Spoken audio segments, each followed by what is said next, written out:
So hello everyone, welcome back to my channel आसिन nursing education.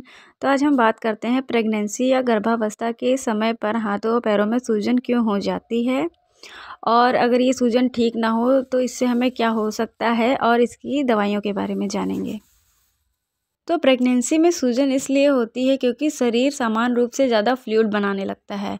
और fluid बनाने लगता है मतलब क्योंकि जो हमारा बेबी है वो क्या होता है, यूट्रस में तैयार हो रहा होता है उस टाइम पे, इसलिए क्या होता है जो बहुत ही ज़्यादा फ्लूइड बनने लगता है। ठीक है, अब शरीर के किसी भी अंग या बॉडी पार्ट में सूजन आ सकती है, मगर ज़्यादातर टांगों में, एड़ियों में और पैर की उंगलियों में ही सूजन देखने को मिलती है। ठीक है, इस सूजन को एडिमा या सॉफ कहा जाता है। प्रेगनेंसी के बाद सूजन आना आम बात है, और यह सूजन प्रेगनेंसी के छठे महीने से स्टार्ट हो जाती है।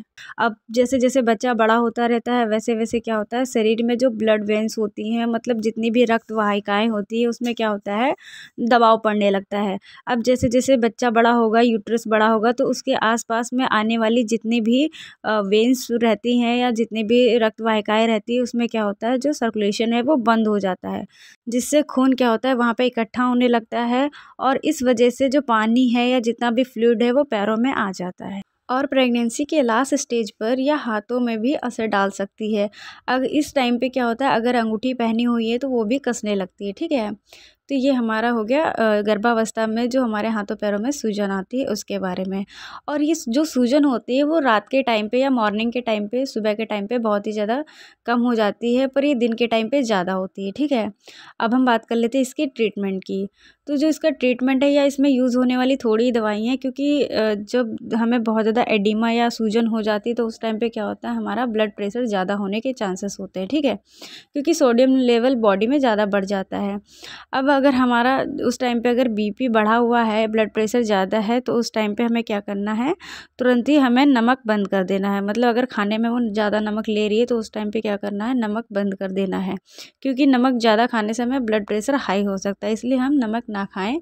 और इसके साथ ही साथ क्या करते हैं, हम टैबलेट का और कुछ कैप्सूल्स का यूज़ कर सकते हैं। तो इस वीडियो में हम कुछ टैबलेट या कैप्सूल की बात करेंगे। तो जो टैबलेट या कैप्सूल हैं तो ये विदाउट डॉक्टर के प्रिस्क्रिप्शन की नहीं लेनी है, आप गायनेकोलॉजिस्ट की सलाह ले सकते हैं, लेकिन अभी आपको एजुकेशनल पर्पज़ के लिए बता दे रहे हैं। तो इसमें जो टैबलेट है, इसमें लेविबेट 100 mg की टैबलेट हम खा सकते हैं। ये क्या करती है, जो हाई बीपी रहता है प्रेगनेंसी में उसको कम करता है, साथ ही साथ आने वाले हार्ट अटैक जो है या स्ट्रोक से उससे बचाता है। क्योंकि अगर हमारा ब्लड प्रेशर हाई होता है तो उस टाइम पे हमें क्या होता है, हार्ट की कई बीमारियां हो जाती हैं, या हार्ट अटैक हो सकता है और हेमरेज भी हो सकता है। ठीक है, तो ये हमारा था लेविबेट टैबलेट। नेक्स्ट हमारा आता है कैप्सूल डेपिन 100 mg।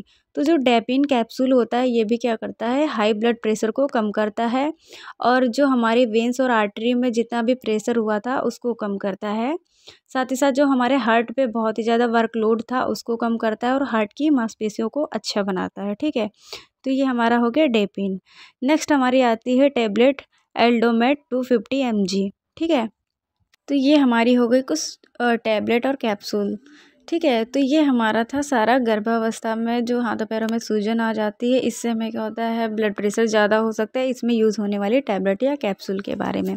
आई होप आपको समझ में आया होगा। किसी को कोई डाउट है तो आप कमेंट बॉक्स में पूछ सकते हैं। Thank you.